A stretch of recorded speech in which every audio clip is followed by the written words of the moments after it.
আল্লাহ বলছে মুমিনের বন্ধু হবে ওই মুমিন যে মুমিন নামাজি।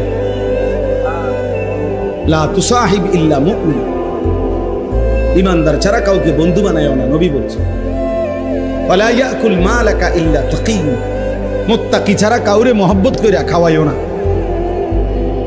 হুমকি দমকির ভয়ে সামাজিকতা রক্ষার্থে যদি কাউরে খাওয়াইতে হয় খাওয়াইলে আর কি, কলিজা দিয়া যে ভালোবাসা, এই ভালোবাসা দিয়া কোনো ফাসিকরে, কোনো নাফরমানকে খাওয়াইও না, নবী নিষেধ করছে। এই জন্য আলেম ওলামারে মানুষ কলিজা দিয়া খাওয়া। আপনি বিরোধিতা করলেও খাওয়াইব, আপনি পক্ষে থাকলেও খাওয়াইব। আপনি না খাওয়াইলে না, আপনার মতো দুই একজন আঙ্গাল কাঙ্গাল না খাওয়াইলে কিচ্ছু দেন, আপনি বহন খান, আপনি বইয়ে বইয়ে চা দোয়ানে বিড়ি যান।